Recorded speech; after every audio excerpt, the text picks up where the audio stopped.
setelah 12 tahun merantau sebagai TKW di Hong Kong.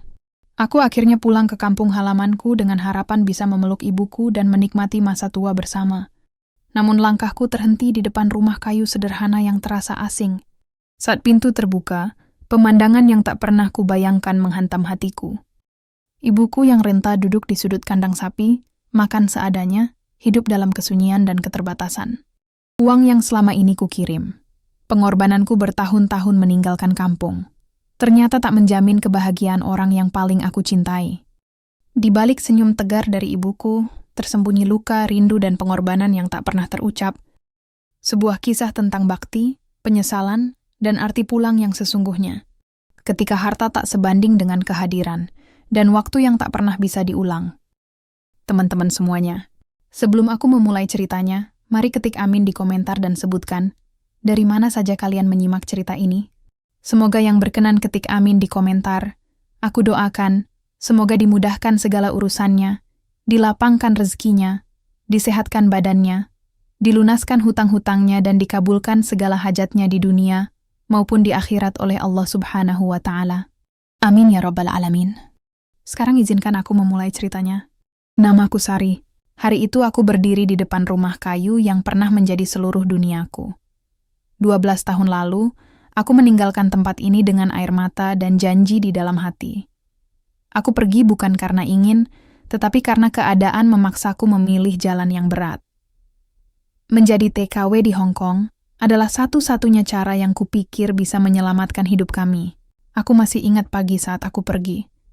Ibu berdiri di depan pintu, menggenggam tanganku erat. Wajahnya penuh senyum, tapi matanya basah. Ia berkata agar aku kuat, agar aku tidak sering menangis, agar aku ingat salat dan tidak lupa pulang. Aku mengangguk sambil menahan sesak di dada, lalu pergi tanpa menoleh lagi. Tahun demi tahun berlalu. Hidupku di Hong Kong penuh kerja keras. Bangun sebelum matahari terbit, tidur saat tubuh sudah hampir tak mampu berdiri. Aku membersihkan rumah orang, memasak makanan yang bukan untukku, dan merawat anak orang lain. Setiap bulan aku mengirim uang ke kampung. Setiap kali mengirim, aku selalu membayangkan ibu tersenyum bahagia, hidup lebih layak, dan tidak kekurangan apapun. Aku jarang pulang. Aku selalu berkata pada diri sendiri, sedikit lagi, sampai tabunganku cukup, sampai rumah bisa diperbaiki, sampai ibu benar-benar aman. Tanpa kusadari, waktu berjalan begitu cepat. Rambutku mulai menyimpan uban, dan usia ibu terus bertambah tanpa aku di sisinya. Hari kepulangan itu akhirnya tiba. Aku menuruni bus dengan koper di tanganku. Udara kampung menyambutku dengan aroma tanah dan dedaunan basah. Jalan kecil yang dulu sering kulewati kini terasa sempit dan sunyi. Setiap langkah membuat jantungku berdegup lebih kencang. Aku membayangkan ibu menungguku di depan rumah, memelukku, menangis bahagia. Namun yang kulihat justru pintu rumah tertutup rapat. Catnya kusam, kayunya lapuk. Tidak ada suara, tidak ada tanda kehidupan seperti yang selama ini kubayangkan. Tanganku gemetar saat menyentuh gagang pintu. Hatiku mulai tidak tenang, seolah ada sesuatu yang tidak beres menungguku di balik pintu itu. Saat pintu terbuka, dunia seakan berhenti berputar. Pandanganku menyapu ruangan gelap yang terasa asing. Rumah ini bukan lagi rumah yang kutinggalkan. Bau kayu tua dan tanah lembab memenuhi hidungku. Aku melangkah perlahan, dan di sanalah mataku tertuju pada sesuatu yang membuat kakiku lemas. Di sudut kandang sapi, aku melihat sosok yang sangat kukenal. Ibu. Duduk di bangku kayu kecil, mengenakan pakaian lusuh, memegang piring makan dengan tangan yang terlihat rapuh. Wajahnya lebih tua dari yang kubayangkan. Tubuhnya lebih kurus. Tatapannya kosong, seolah sudah terlalu lama terbiasa dengan kesendirian. Koper di tanganku terjatuh. Dadaku sesak, nafasku tercekat. Aku ingin memanggil namanya, tetapi suaraku hilang. Air mata mengalir tanpa izin. Seluruh pengorbananku selama 12 tahun runtuh dalam 1 detik. Uang yang kukirim, lelah yang kutahan, rindu yang kusimpan. Semuanya terasa tidak berarti saat melihat ibu hidup seperti ini. Aku berdiri mematung, menyadari bahwa kepulanganku membawa lebih banyak luka daripada bahagia. Dan di dalam hatiku, ada sesuatu yang mulai retak perlahan.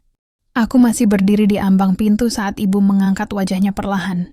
Matanya menyipit, seolah mencoba mengenali sosok di depannya. Detik demi detik berlalu dalam keheningan yang terasa menyakitkan. Hingga akhirnya bibirnya bergetar dan tangannya berhenti bergerak. "Sorry." Namaku keluar dari mulutnya dengan suara pelan, hampir tak terdengar. Seperti bisikan yang tertahan terlalu lama. Tubuhnya gemetar saat ia berusaha berdiri, namun lututnya tampak lemah. Aku berlari mendekat dan memeluknya sebelum ia jatuh. Tubuh ibu terasa ringan, terlalu ringan untuk seorang perempuan yang telah melahirkanku. Pelukannya erat, tetapi tak ada tangis bahagia seperti yang selalu kubayangkan. Yang ada hanya helaan napas panjang, berat, seolah semua rasa yang dipendam selama bertahun-tahun akhirnya menemukan jalan keluar. Aku mencium bau tanah, jerami, dan keringat tua yang menempel di pakaiannya. Hatiku hancur berkeping-keping. Aku ingin bertanya banyak hal. Mengapa ibu tinggal di sini? Kemana semua uang yang kukirim? Mengapa ibu terlihat begitu sendiri? Namun semua pertanyaan itu terhenti di tenggorokanku. Aku tidak sanggup menyakiti hatinya dengan kata-kata yang bahkan aku sendiri belum siap mendengarnya. Ibu menarik diri perlahan dan menatap wajahku. Tangannya menyentuh pipiku, memastikan aku benar-benar nyata. Ia tersenyum, senyum yang tipis dan lelah. Senyum seorang ibu yang terlalu lama menunggu tanpa pernah mengeluh. "Kamu pulang, Nak." Hanya itu yang ia ucapkan. Tidak ada keluhan, tidak ada tuntutan. Tidak ada cerita tentang penderitaan yang baru saja kulihat dengan mata kepalaku sendiri. Justru sikap itulah yang membuat dadaku semakin sesak. Ibu menyembunyikan segalanya dariku. Aku menuntunnya duduk kembali. Mataku menyapu sekeliling kandang sapi itu. Dinding kayu yang gelap. Tali tambang tergantung di paku. Lantai tanah yang dingin. Tidak ada kasur. Tidak ada meja. Hanya ruang sempit yang dipenuhi kesunyian. Aku tidak mengerti bagaimana ibu bisa bertahan hidup di tempat seperti ini. Aku mengambil piring dari tangannya. Makanan di atasnya sangat sederhana. Nasi putih dengan sedikit lauk. Aku teringat berapa banyak uang yang kukirim setiap bulan. Jumlah yang seharusnya cukup untuk hidup layak. Tetapi kenyataan di depanku berkata sebaliknya. Ibu memandangku dengan tatapan cemas, seolah takut aku akan marah. Aku memaksakan senyum. Walau air mata terus jatuh. Aku tidak ingin ibu merasa bersalah. Padahal di dalam hatiku, ada badai yang mulai berputar, membawa rasa bersalah, kecewa, dan penyesalan yang tak terucap. Malam itu aku tidur di rumah kayu itu, di samping ibu, tanpa kasur empuk, tanpa selimut hangat, hanya lantai kayu yang keras dan dingin. Namun aku tidak bisa memejamkan mata. Setiap kali aku melihat wajah ibu yang tertidur, dadaku kembali terasa sesak. Di balik kelelahan ibu, aku melihat rahasia yang belum terungkap. Dan aku tahu, kepulanganku baru saja membuka pintu menuju kenyataan yang jauh. Lebih pahit dari yang pernah kubayangkan. Pagi datang tanpa suara ayam berkokok. Aku terbangun oleh dingin yang merayap dari lantai kayu ke seluruh tubuhku. Ibu sudah bangun lebih dulu. Ia duduk di sudut kandang, menyiapkan pakan sapi dengan gerakan pelan dan terbiasa. Pemandangan itu membuat hatiku kembali terasa perih. Aku bangkit dan menghampirinya. Ingin rasanya mengambil alih semua pekerjaannya, tetapi ibu menahanku dengan isyarat halus. Ia tidak ingin merepotkanku. Sejak kapan ibu belajar menyembunyikan lelahnya seperti ini, aku tidak tahu. Saat matahari mulai naik, aku berjalan keluar rumah. Aku memandang sekeliling dengan perasaan asing. Pekarangan yang dulu hijau kini tampak kering. Pagar bambu banyak yang roboh. Rumah tetangga terlihat lebih bagus dari rumah kami. Hatiku semakin tidak tenang. Beberapa orang mulai menyadari kepulanganku. Mereka menyapaku dengan senyum yang terasa canggung. Ada tatapan iba yang tak mereka sembunyikan. Ada juga bisikan pelan yang terdengar di antara langkah mereka. Aku mencoba bersikap biasa, tetapi setiap pandangan itu menusuk hatiku. Aku duduk di beranda bersama ibu. Angin pagi membawa bau tanah dan dedaunan. Aku akhirnya memberanikan diri membuka percakapan. Suaraku bergetar saat aku bertanya tentang rumah ini. Ibu terdiam lama. Pandangannya lurus ke depan, seolah menatap masa lalu yang berat untuk dikenang. Perlahan ibu mulai bercerita, cerita yang membuat tanganku mengepal tanpa sadar. Setelah aku pergi, hidup tidak semudah yang kupikir. Uang yang kukirim tidak selalu sampai ke tangan ibu. Ada yang mengambil alih. Ada yang memanfaatkan ketidaktahuannya. Ibu terlalu percaya, terlalu ingin menjaga hubungan keluarga, hingga akhirnya tidak punya apa-apa lagi. Rumah ini dijual sedikit demi sedikit, tanah berpindah tangan, hingga yang tersisa hanyalah bangunan kayu dan kandang sapi ini. Ibu tidak pernah mengeluh kepadaku. Ia takut aku khawatir. Ia takut aku berhenti bekerja. Ia takut aku pulang dengan beban yang lebih berat. Aku menunduk. Air mata jatuh ke lantai kayu. Semua pengorbananku terasa sia-sia. Bukan karena uangnya hilang, tetapi karena aku tidak ada di sini saat ibu membutuhkanku. Aku memilih sepercaya bahwa semuanya baik-baik saja, tanpa pernah benar-benar memastikan. Ibu menyentuh bahuku. Tangannya dingin namun penuh kasih. Ia berkata bahwa ia bahagia aku pulang, bahwa melihat wajahku sudah cukup baginya. Kata-kata itu justru membuat hatiku semakin hancur.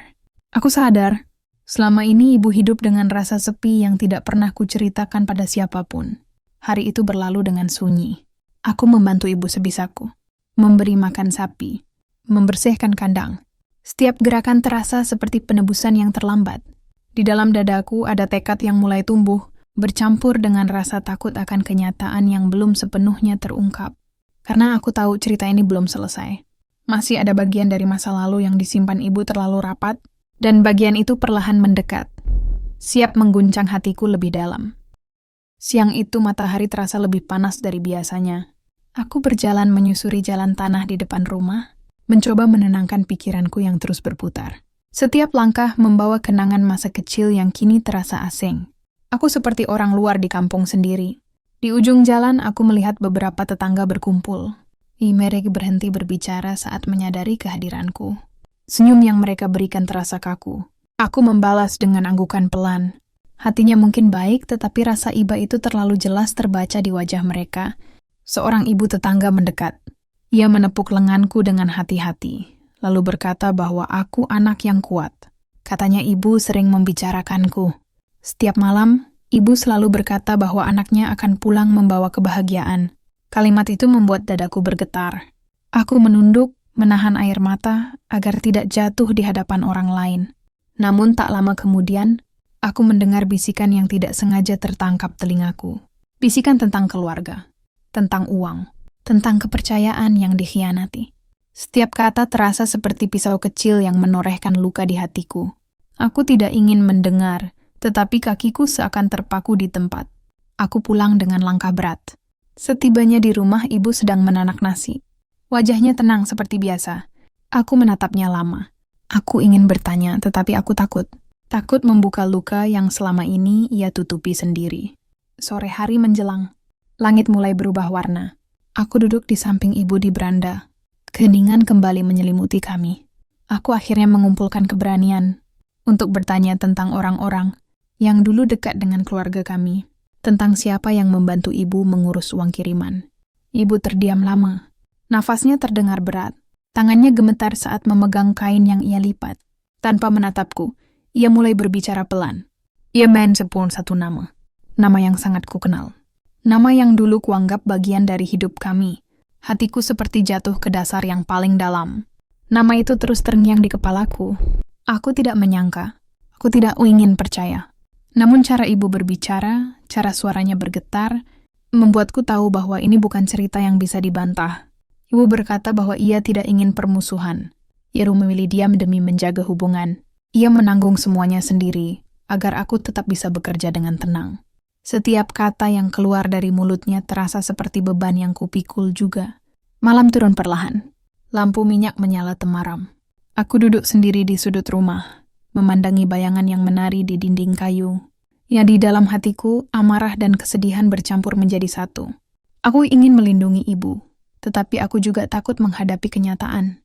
Dan malam itu aku sadar. Kepulanganku bukan hanya tentang bertemu kembali dengan ibu. Ini adalah awal dari kenyataan yang lebih pahit. Kenyataan yang akan menguji hatiku, kesabaranku, dan arti sebenarnya dari menjadi seorang anak. Malam itu aku tidak bisa tidur.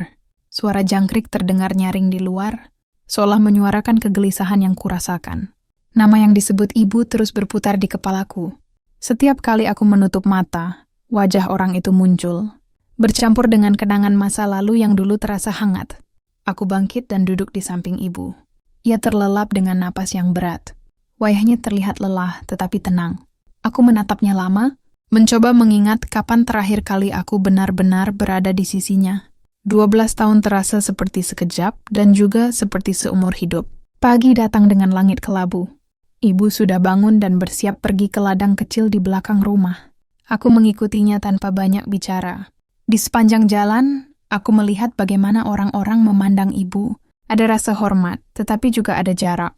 Seolah ibu adalah saksi dari sesuatu yang tidak pernah benar-benar selesai. Di ladang itu, ibu duduk di tanah, mencabut rumput dengan tangan kosong. Aku mengambil alih pekerjaannya. Tanganku kotor, kakiku pegal, tetapi hatiku terasa lebih hidup daripada selama bertahun-tahun bekerja di negeri orang. Disinilah seharusnya aku berada. Saat matahari semakin tinggi, ibu akhirnya berbicara lagi. Ia menceritakan bagaimana hari-hari berlalu setelah rumah dan tanah hilang. Bagaimana ia pindah ke kandang sapi karena tidak ingin merepotkan siapapun.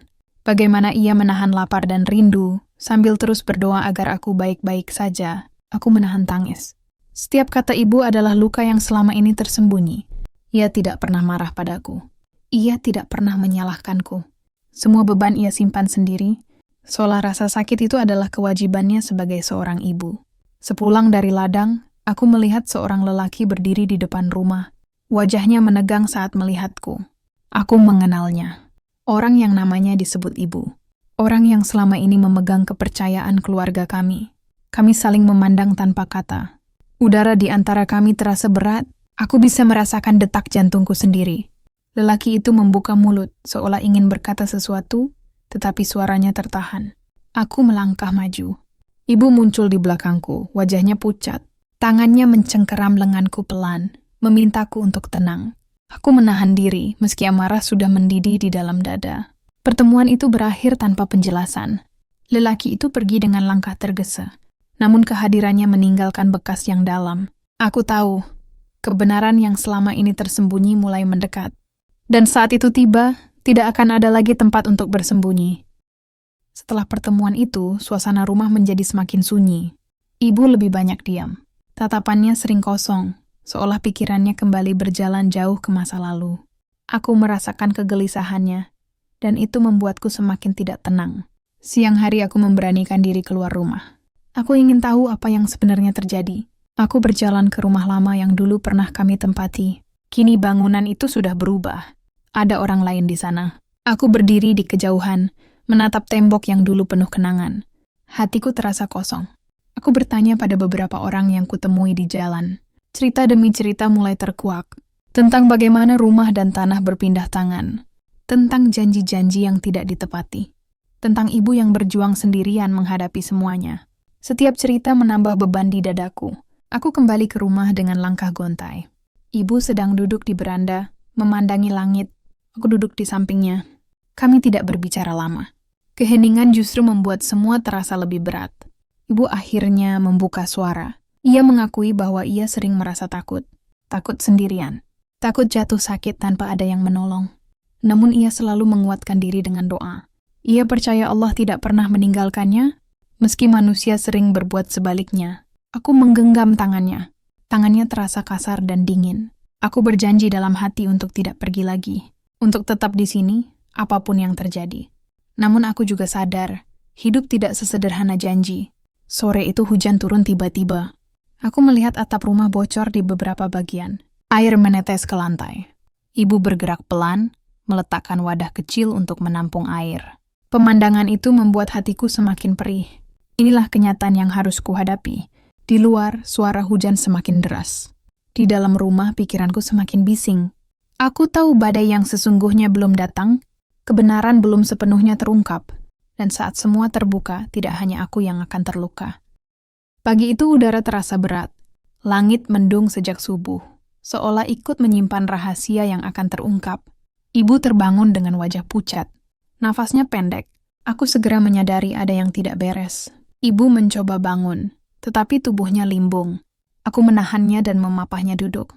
Tangannya dingin, keringat membasahi keningnya. Ia berkata dadanya terasa sesak. Panik mulai menguasai diriku.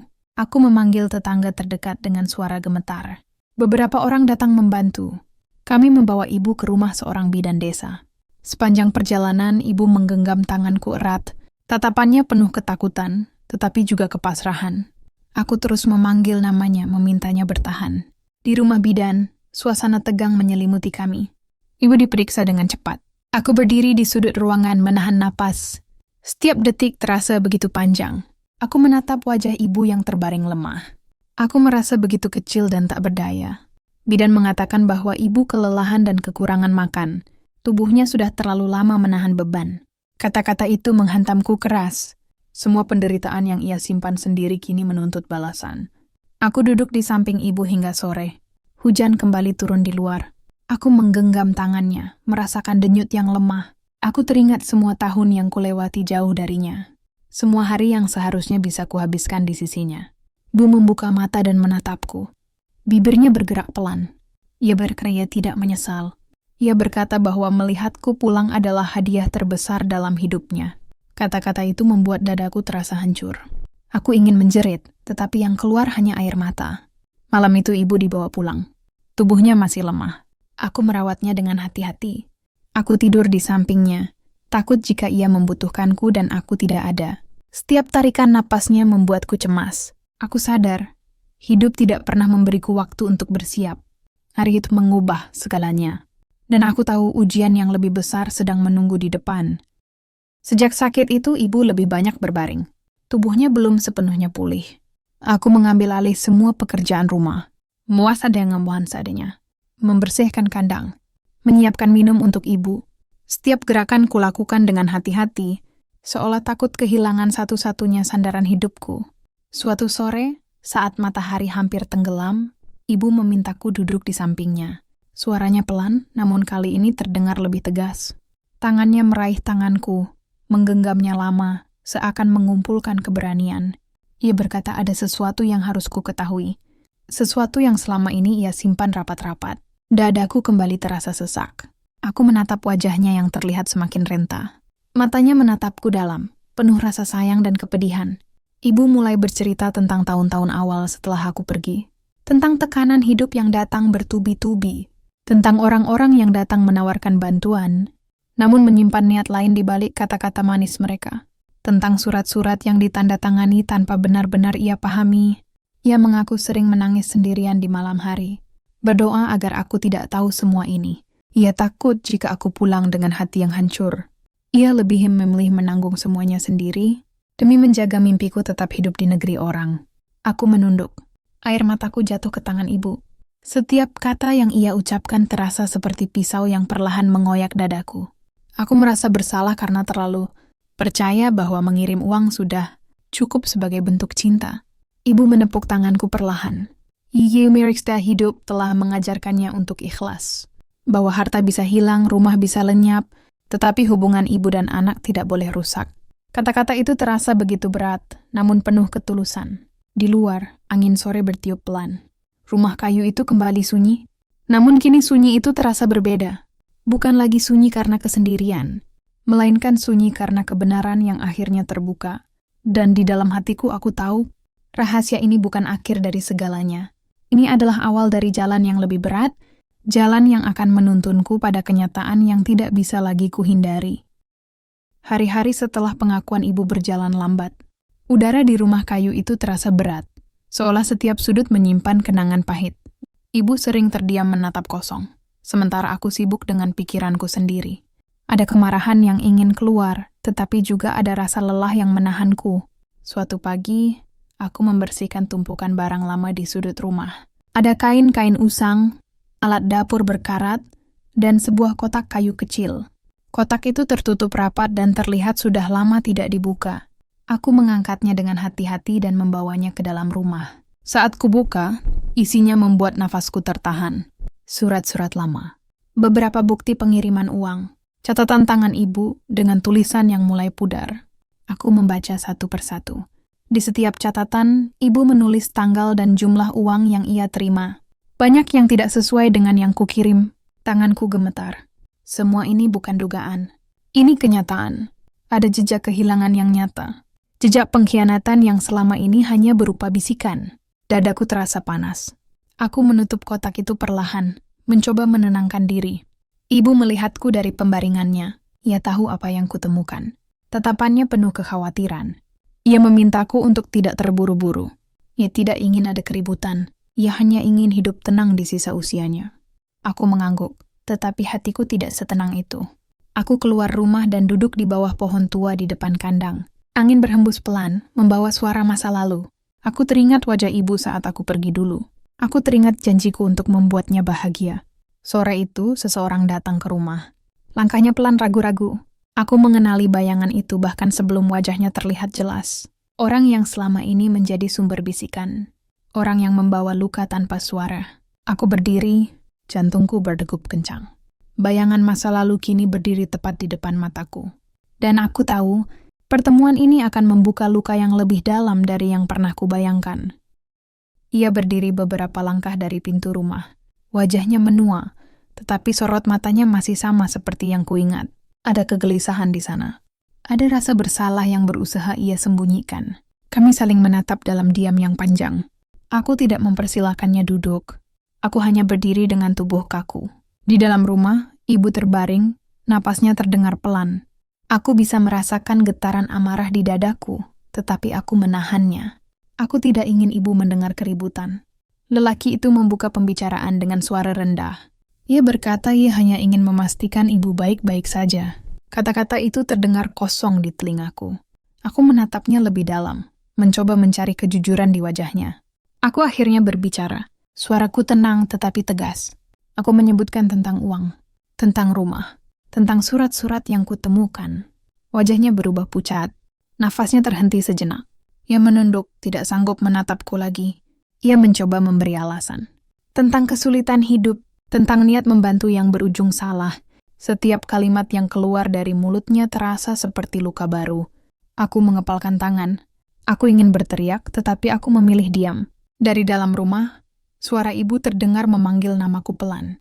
Aku menoleh ke arahnya. Aku tahu ibu merasakan ketegangan ini. Aku melangkah masuk sebentar, menenangkannya, lalu kembali ke depan. Aku berkata bahwa aku tidak ingin balas dendam. Aku hanya ingin kebenaran. Aku ingin ia bertanggung jawab atas apa yang telah terjadi. Lelaki itu terdiam lama. Wajahnya basah oleh keringat dan air mata yang tertahan. Ia akhirnya mengangguk pelan. Ia berkata akan mencoba mengembalikan apa yang bisa ia kembalikan. Janji itu terdengar rapuh, tetapi aku mencatatnya dalam hati. Aku tahu jalan menuju keadilan tidak akan mudah. Ia pergi dengan langkah gontai. Aku berdiri lama di depan rumah, menatap punggungnya yang menjauh. Di dalam hatiku tidak ada rasa lega. Yang ada hanya kelelahan dan kesedihan yang semakin dalam. Aku kembali ke sisi ibu. Ia menatapku dengan mata penuh tanya. Aku menggenggam tangannya dan tersenyum tipis. Aku tidak menceritakan apa yang terjadi. Untuk saat ini, ibu hanya perlu tenang. Namun aku tahu pertemuan itu bukan akhir. Ini hanyalah awal dari konsekuensi yang harus dihadapi oleh semua pihak. Dan aku harus kuat demi ibu. Hari-hari berikutnya berjalan dengan perasaan yang tidak menentu. Setiap pagi aku bangun dengan harapan kecil, dan setiap sore aku kembali tenggelam dalam kecemasan. Lelaki itu tidak datang lagi. Tidak ada kabar. Tidak ada tanda-tanda bahwa janjinya akan ditepati. Ibu mulai sedikit membaik. Ia sudah bisa duduk lebih lama, dan sesekali tersenyum. Senyum itu membuatku bertahan. Aku memasak dengan bahan seadanya, tetapi aku berusaha membuatnya terasa hangat. Setiap suapan yang ibu makan adalah pengingat bahwa aku masih diberi kesempatan untuk merawatnya. Namun di dalam diriku ada kegelisahan yang terus tumbuh. Aku sering duduk sendiri di malam hari, memandangi langit gelap dari celah atap yang bocor. Aku bertanya pada diri sendiri, bagaimana hidup kami akan berjalan ke depan. Tabunganku tidak sebanyak dulu. Tubuhku juga tidak sekuat saat pertama kali merantau. Suatu sore hujan turun deras. Angin mengguncang dinding kayu. Aku melihat air kembali menetes ke lantai. Ibu memandang ke arahku dengan tatapan khawatir. Ia tahu aku memikirkan banyak hal. Ia meminta maaf karena telah menjadi beban. Kata-kata itu menusuk hatiku. Aku menggenggam tangannya dan menggeleng pelan. Aku berkata bahwa merawatnya bukan beban. Itu adalah kewajibanku. Aku melihat matanya berkaca-kaca. Ia tersenyum dan mengusap pipiku dengan tangan gemetar. Malam itu aku tidak bisa tidur. Aku mendengar suara langkah di luar rumah. Aku bangkit dan mengintip dari celah pintu. Tidak ada siapa-siapa. Hanya gelap dan suara hujan. Jantungku masih berdegup kencang. Aku menyadari betapa rapuhnya hidup kami sekarang. Di tengah kegelisahan itu, aku berjanji pada diri sendiri untuk bertahan. Apapun yang terjadi, aku tidak akan meninggalkan ibu lagi. Namun janji itu terasa berat, karena aku tahu ujian belum selesai. Itu ada sesuatu yang masih menggantung di udara, menunggu untuk jatuh kapan saja. Pagi itu hujan masih turun rintik-rintik. Langit kelabu menggantung rendah, membuat udara terasa dingin dan berat. Aku sedang menyiapkan air hangat untuk ibu ketika terdengar suara langkah tergesa di depan rumah. Aku menoleh, jantungku langsung berdegup lebih cepat. Seorang tetangga berdiri di depan pintu. Nafasnya tersengal. Wajahnya terlihat cemas. Ia mengatakan ada kabar yang membuat dadanya ikut sesak. Ia memintaku untuk bersiap, karena seseorang sedang menuju ke rumah kami. Aku mempersilakannya masuk, tetapi pikiranku sudah melayang kemana-mana. Ibu menatapku dari pembaringannya. Tatapannya penuh tanya. Aku mencoba tersenyum agar ia tidak khawatir, meski hatiku mulai tidak tenang. Tak lama kemudian sosok itu muncul. Lelaki yang pernah berdiri di depan rumah kami. Kali ini wajahnya jauh lebih pucat, langkahnya gontai. Ia membawa sebuah tas kecil di tangannya. Aku berdiri menunggu tanpa berkata apapun. Ia berhenti beberapa langkah dari pintu. Tangannya gemetar saat membuka tas itu. Dari dalamnya, ia mengeluarkan beberapa lembar uang dan beberapa berkas. Suaranya bergetar saat ia berbicara. Isperkantinsu adalah bagian yang bisa ia kembalikan. Tidak semuanya, hanya yang ia mampu saat ini. Dadaku terasa campur aduk. Ada kemarahan, ada kelegaan, ada juga kesedihan yang sulit dijelaskan. Aku menerima tas itu tanpa ekspresi. Aku juga tidak memakinya. Keheningan di antara kami lebih berat daripada kata-kata. Ibu memanggil namaku dari dalam rumah. Suaranya lemah. Lelaki itu menunduk lebih dalam. Ia tidak berani masuk. Ia hanya berdiri sebentar, lalu pergi tanpa menoleh lagi. Langkahnya menghilang di balik hujan. Aku masuk ke dalam dan duduk di samping ibu. Aku tidak menjelaskan apa yang baru saja terjadi. Aku hanya menggenggam tangannya. Ia menatap wajahku, seolah mengerti bahwa sesuatu telah berubah. Hujan terus turun di luar. Air menetes dari atap. Tetapi kali ini aku tidak langsung meletakkan wadah. Aku hanya duduk diam, membiarkan suara tetesan itu menyatu dengan pikiranku. Aku tahu, kabar ini bukan akhir dari penderitaan kami. Namun di tengah hujan dan kelelahan, ada sesuatu yang mulai tumbuh pelan-pelan di dalam diriku. Sebuah kekuatan yang lahir dari rasa takut kehilangan. Dan kekuatan itu akan segera diuji dengan cara yang tidak pernah kubayangkan. Malam turun perlahan membawa udara yang lebih dingin dari biasanya. Ibu tertidur lebih cepat. Wajahnya terlihat tenang, namun napasnya terdengar berat. Aku duduk di sampingnya, menatap wajah yang semakin menua itu dengan perasaan yang sulit dijelaskan. Tas kecil berisi uang dan berkas kutaruh di sudut rumah. Aku belum membukanya lagi. Bukan karena aku tidak peduli, tetapi karena hatiku terlalu penuh. Aku takut jika melihatnya, aku akan kembali teringat betapa panjang penderitaan ibu yang seharusnya tidak pernah terjadi. Angin malam masuk melalui celah dinding kayu. Lampu minyak berkelip kecil. Aku merapatkan kain ke tubuh ibu. Saat itulah aku mendengar batuknya semakin sering. Suaranya berat dan dalam. Tubuhnya sedikit menggigil. Aku memanggil namanya pelan. Ia membuka mata, menatapku dengan pandangan samar. Tangannya mencari tanganku. Aku menggenggamnya erat. Aku mencoba tetap tenang, meski hatiku mulai panik. Napas ibu semakin pendek. Dadanya naik turun tidak teratur. Aku memanggil tetangga dengan suara bergetar.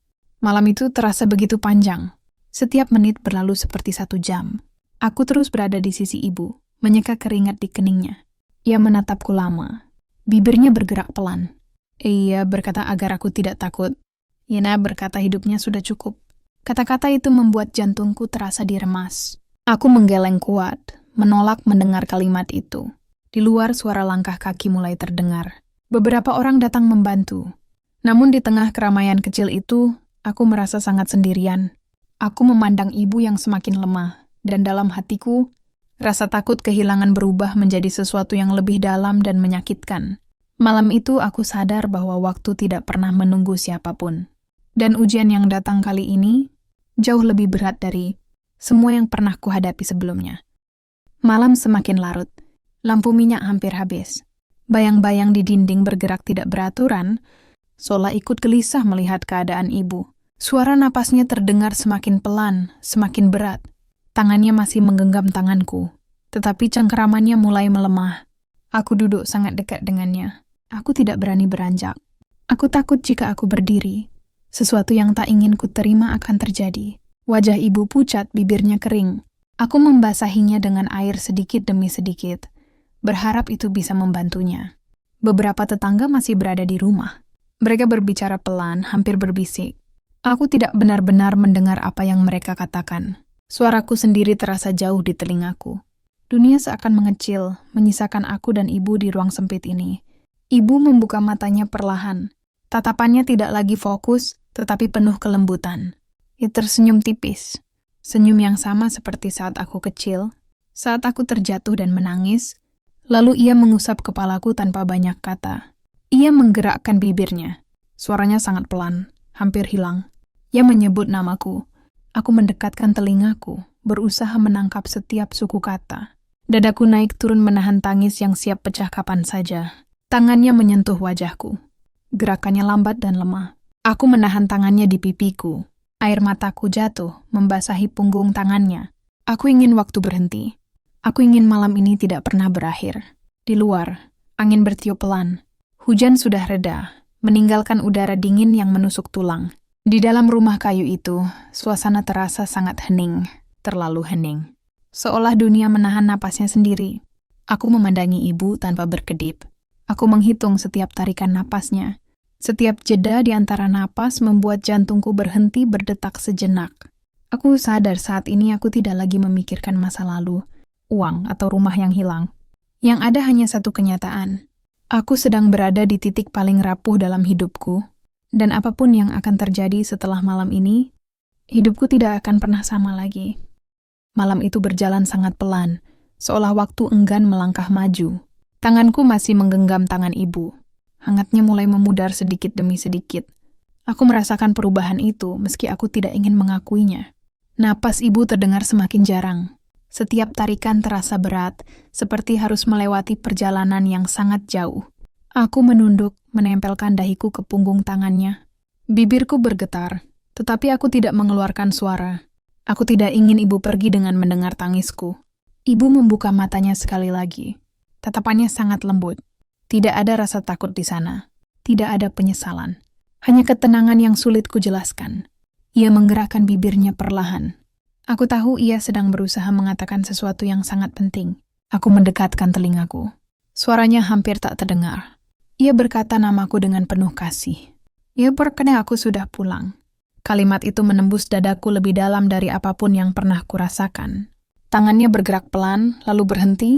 Genggamannya melemah, lalu terlepas. Aku menunggu. 1 detik, 2 detik. Tidak ada lagi tarikan napas. Tidak ada lagi gerakan kecil yang biasa kulihat. Dunia seakan runtuh tanpa suara. Aku tetap duduk di tempatku. Aku tidak menjerit. Aku tidak bergerak. Aku hanya memandang wajah ibu yang kini terlihat sangat damai. Wajah seorang ibu yang telah menuntaskan seluruh pengorbanannya. Beberapa orang mendekat. Ada yang menyentuh bahuku. Ada yang berdoa pelan. Aku mendengar semua itu seperti dari kejauhan. Pikiranku kosong, tetapi hatiku terasa penuh dengan rasa yang tak bisa diberi nama. Saat fajar mulai menyingsing, cahaya masuk melalui celah dinding kayu, menyentuh wajah ibu dengan lembut. Aku mengusap pipinya perlahan, dingin, namun ekspresinya tenang, seperti sedang tidur setelah perjalanan yang sangat panjang. Aku duduk di sampingnya hingga pagi benar-benar datang. Tidak ada lagi yang perlu kutunggu. Tidak ada lagi yang bisa kuperbaiki. Aku telah pulang, tetapi tidak tepat waktu. Dan di rumah kayu sederhana itu, di samping tubuh ibu yang kini diam, aku belajar bahwa pengorbanan tidak selalu berakhir dengan kebahagiaan. Ada pulang yang membawa penyesalan seumur hidup. Ada cinta yang baru disadari saat waktu sudah benar-benar habis.